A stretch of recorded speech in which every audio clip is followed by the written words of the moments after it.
오늘은 오자 다리, 오다리에 대해서 총정리하는 시간을 갖도록 하겠습니다. 온다리 총정리 오다리란 무엇인가? 오다리는 무엇인가요? 오자 다리라고 하면 앞에서 봤을 때 다리, 양쪽 다리 모양이 이렇게 오른쪽, 왼쪽 다리가 이렇게 생겨가지고 전체적으로 알파벳 오자처럼 생겼다고 해서 오자 다리, O형 다리 이렇게 이야기를 합니다. 다리가 이렇게 생기는 가장 큰 이유는 뼈 모양이 그런 형태로 생겨서 그래요. 뼈 모양 자체가 오자 다리로 생기려면 무릎 관절 위나 아니면 무릎 관절 아래쪽 그 뼈의 형태가 이렇게 오자형으로 휘어져 있을 때 그런 다리 모양이 주로 되죠. 오다리는 왜 생기나요? 대부분은 이유가 특별히 없어요. 약간 유전적인 영향이 없다고 할 수는 없는데 어떤 특정 유전자가 있으면 예를 들어 오자 다리만 봤을 때 오자 다리를 만드는 어떤 특정한 유전자가 있으면 자녀가 바로 오자 다리가 되고 이런 건 아직까지 정확하게 모르고 있어요. 다만 다 모든 가족이 오자 다리 이렇게 되는 그런 가족성이 오자 다리가 보고되는 경우는 있습니다. 근데 한 가지 어릴 때 성장 과정 중에 거의 선수 시킬 정도로 축구를 많이 한다 그러면 오자 다리가 많이 생긴다라는 연구는 많이 있어요. 간혹 가다가 이제 특정한 질병이 있을 경우에 다리가 오자 다리로 되는 그런 경우가 있어요. 가장 대표적으로 소아에 생기는 질병 중에 블라운트 디지즈라고 있는데 블라운트병 그런 경우에는 그 무릎 안쪽 성장판이 잘 성장을 못하면서 크면서 무릎 바깥쪽은 성장을 하는데 안쪽은 성장을 못하니까 점점점 그만 오자 다리가 되거든요. 그거 말고도 구루병이라든지 여러 가지 질병들이 그 다리 모양에 영향을 주기 때문에 오자를 동반하는 경우가 많고 그렇지만 우리가 대부분 보는 오자 다리는 그런 특정한 이유 없이 그냥 몸이 발달하면서 그냥 그렇게 되는 경우가 많아요. 오다리 셀프 진단법이 있을까요? 요즘 모르겠는데 예전에 제가 배울 때는 정형외과 교과서에 이렇게 서서 발을 붙이고 섰을 때 이 무릎 사이가 몇 센치 떨어지느냐에 오자 다리 그레이드를 나눴어요. 그거는 사실 되게 부정확한 방법이죠. 왜냐하면 허벅지 살이 얼마나 많이 찌느냐 안 찌느냐에 따라서도 이 벌어지는 차이는 되게 차이가 많이 나거든요. 똑같은 뼈 모양이라도.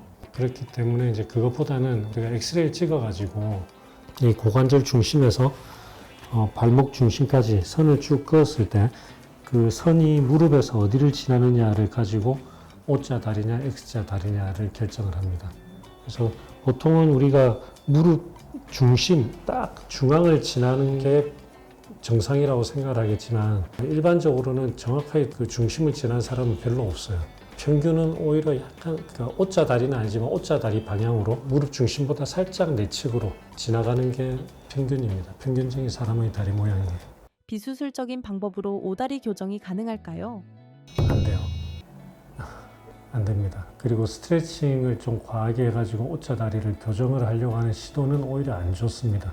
아까 처음에 제가 오자 다리 원인은 뼈 모양 때문이라고 했잖아요. 그럼 뼈가 엄청 세죠. 그럼 그 뼈를 우리가 힘을 준다고 해서 뼈 모양이 당연히 안 바뀌겠죠. 그러면 밖에서 이런 힘을 줄 때 그 힘은 다 어디로 갈까요? 꺾는 힘을 준다고 칩시다. 여기서 이제 어디가 움직여요? 관절이 움직이죠. 관절과 관절은 연부 조직이 잡고 있기 때문에 상대적으로 약하거든요. 그러면 자꾸 꺾으면 일시적으로 약간 좋아 보이나 하는 그런 느낌의 관절이 오히려 늘어나서 그럴 수가 있어요. 그래서 좋지가 않아요. 연부 조직은 딱 자기의 짱짱한 텐션을 유지를 하는 게 좋거든요. 그래서 아무 의미가 없고 오히려 무리하게 하는 것은 좋지가 않다. 교정 깔창으로 오다리 교정이 가능할까요? 전혀 안 돼요. 될 수가 없습니다. 저는 이걸 직접 제가 경험을 해본 이야기인데 그렇게 이제 교정을 해준다고 하는 데서 전후 사진을 찍을 때 어떻게 찍냐면 저는 그냥 찍어요. 찍고 후를 찍을 때는 엉덩이 힘을 주라고 그래요. 엉덩이 힘을 딱 주면 조금 붙어요. 전, 후. 그냥 제 선자리에서도 달라질 수 있거든요. 그래서 그렇게 유도를 하는 그런 업체들도 있더라고요. 내가 다리 힘 딱 주니까 이거 좋아진 것 같은데 이렇게 이제 느끼는 거죠. 다리 모양은 첫 번째는 뼈의 형태가 결정을 하는 거고 두 번째는 어쨌든 우리가 눈으로 보는 거는 밖에서 보는 이 피부 컨투어잖아요. 그러면 뼈 위에 연부 조직들이 있겠죠. 그럼 연부 조직의 분포, 어디에 지방이 많고 어디에 근육이 많고 이런 것들도 당연히 우리가 겉으로 보는 다리 모양에 영향을 주겠죠. 그 두 가지인데 가장 크게 영향을 주는 것은 뼈 모양이에요. 그래서 성형외과 같은 경우에도 이런데 뭐 형태를 바꾸기 위해서 필러도 넣고 뭐 보톡스도 해가지고 좀 줄이고 그걸로 모양을 바꾸잖아요. 보이는 모양을. 그렇지만 그걸로 한계가 있어서 도저히 안 된다 그러면 이제 뼈를 깎고 뼈 모양을 바꾸죠. 그래서 똑같아요. 어느 정도 휘어져야 교정 수술을 해야 할까요? 그거는 아직 정해진 건 없어요.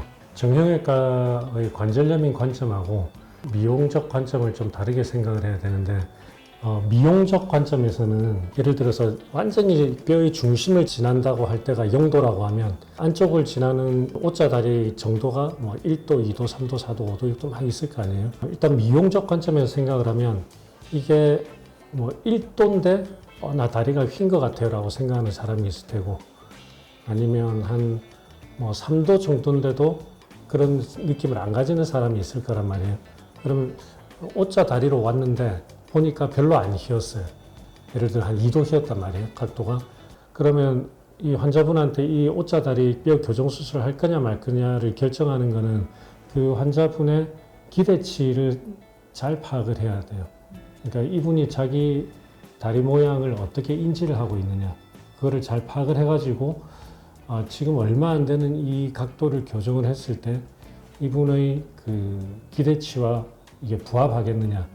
이거를 판단하는 게 되게 어렵지만은 중요하고 만약에 뭐 한 7, 8도 되게 많이 휜 분이란 말이에요. 그럼 이분은 왔을 때 미용적인 목적으로 왔지만 이런 경우에는 교정을 하면 미용적으로도 좋아지지만 나중에 관절염 관점에서도 더 좋은 다리 환경으로 바뀌죠.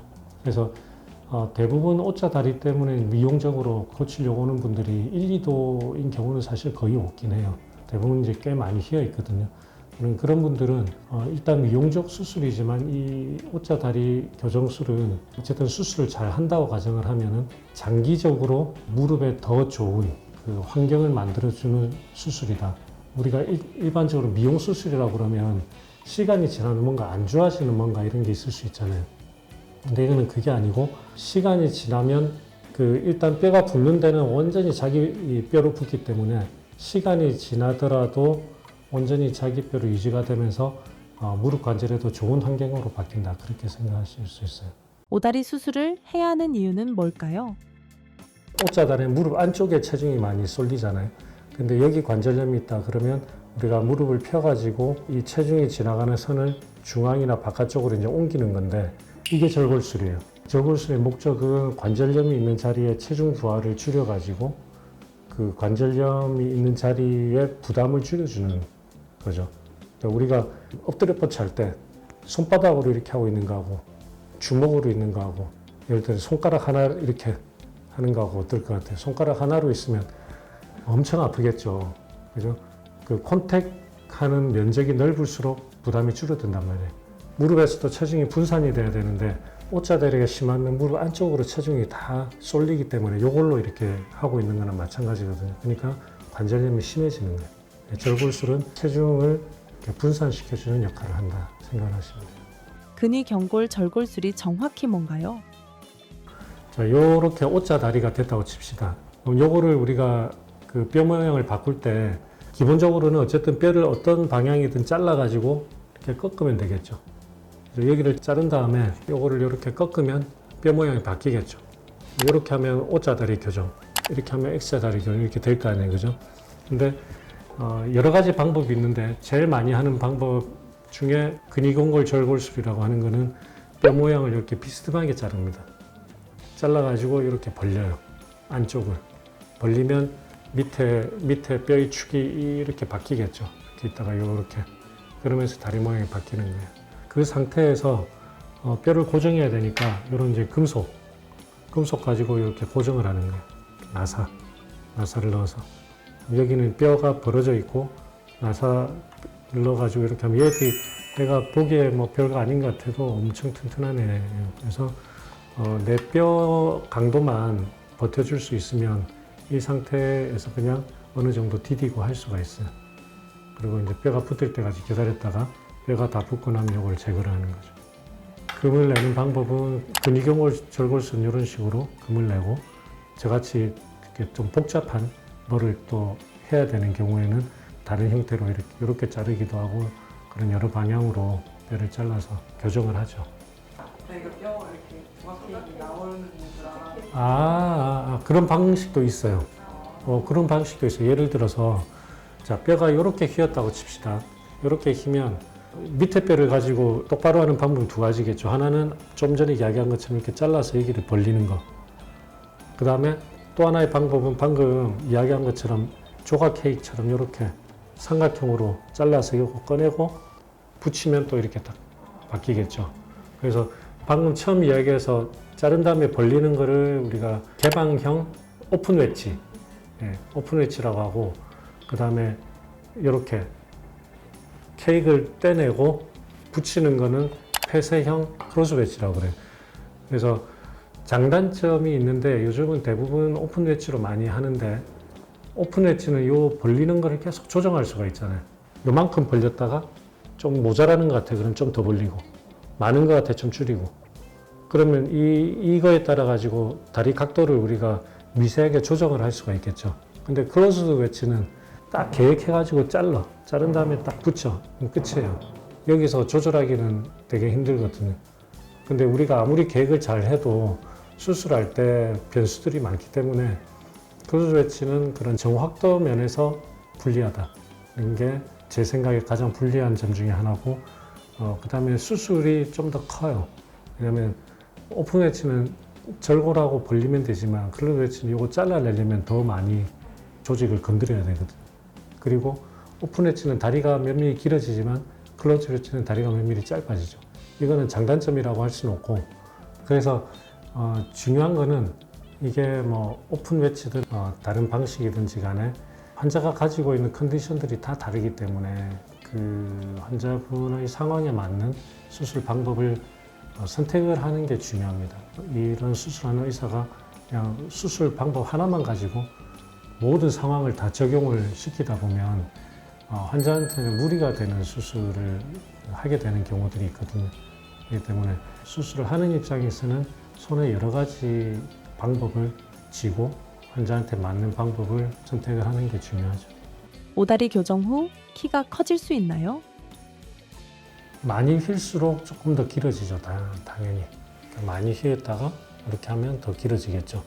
근데 우리가 일반적으로 오자다리 수술하는 분들이 개방형 절골술을 했을 때 길어진 효과는 크지 않습니다. 한 2, 3mm, 3, 4mm 그 정도 생각하면 돼요. 오다리 교정 후 운동 능력은 어느 정도 회복되나요?